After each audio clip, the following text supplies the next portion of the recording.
নমস্কার আমার প্রিয় বন্ধুরা, আমি ডক্টর পঞ্চমী। আজকে একনি ও পিম্পলের জন্য কয়েকটি মেডিসিনের কথা বলবো, যে মেডিসিনগুলো দিলে আপনার এই সমস্যা একেবারে চলে যাবে। তো ভিডিওটি শুরু করার আগে যারা আমার চ্যানেল নতুন এসেছেন, তারা চ্যানেলটিকে সাবস্ক্রাইব করতে ভুলবেন না, নোটিফিকেশন বেল আইকনটিকে প্রেস করে দেবেন, যাতে পরবর্তী যে কোনো ভিডিও আপডেট সবার আগে আপনার কাছে এসে পৌঁছায়।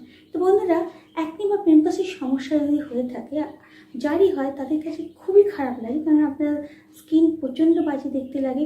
বিশেষ করে টিনেজারদের ক্ষেত্রে তো এইটি খুবই বড় একটা সমস্যা, এবং তার ফলে নানা রকমের কেমিক্যাল জাতীয় জিনিস লাগান, যার ফলে সাইড এফেক্টও হতে পারে এবং স্কিন আরও খারাপ হয়ে যেতে পারে। তো আজকে যে মেডিসিনগুলি আমি বলবো, এই মেডিসিনগুলি যদি আপনি কন্টিনিউ করতে পারেন, তাহলে দেখবেন আপনার স্কিনের সমস্যা একেবারেই ঠিক হয়ে গেছে। ফার্স্ট মেডিসিনটা হচ্ছে এস্টোরিয়াস রিউবেন্স। এটি 200 পোটেন্সিতে নিতে হবে। এটি সকাল, দুপুর, বিকেল, রাত 2 ফোঁটা করে নিন, দেখবেন খুব ভালো ফল পেয়েছেন। আপনার স্কিনের এই সমস্যা একেবারেই ঠিক হয়ে যাবে। অবশ্যই এটিকে কন্টিনিউ করতে হবে।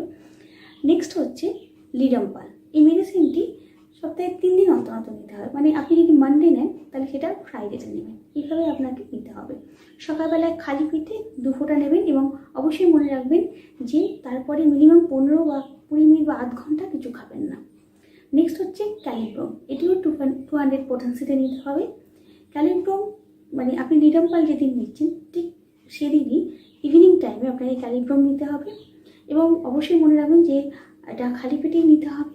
মানে ইভিনিং টাইমে কিছু আগে কিছু খাবেন না, ক্যালিব্রোম নেবেন এবং তারপরেও আধ ঘন্টা কিছু খাবেন না। অবশ্যই এই রুটিন মেনটেন করুন, দেখবেন আপনার অ্যাকনের প্রবলেম বা পিম্পলসের প্রবলেম একেবারেই ঠিক হয়ে যাবে, এবং এটা একেবারেই উইদাউট সাইড এফেক্ট। এবং তার সাথে আপনি বায়োরেস অ্যাকুইফোলিয়াম মাদের টিনটা অবশ্যই মুখের মধ্যে লাগান, কারণ এটা আপনার যে অ্যাকনি বা পিম্পলসে যে কালো কালো স্পট হয়ে গেছে, সেটা একেবারেই ঠিক হয়ে যাবে। এই মেডিসিনটি খুবই এফেক্টিভ, অবশ্যই এটি লাগান, দেখবেন আপনার এই সমস্যা একেবারেই ঠিক হয়ে গেছে। তো বন্ধুরা, আজকের মতন এইটুকুই। কাল আবার একটি নতুন ভিডিও নিয়ে আসবো। ততক্ষণ খুব ভালো থাকবেন, সুস্থ থাকবেন। আর যদি ভিডিওটি ভালো লাগে, তাহলে অবশ্যই লাইক, কমেন্ট আর শেয়ার করতে ভুলবেন না। নমস্কার।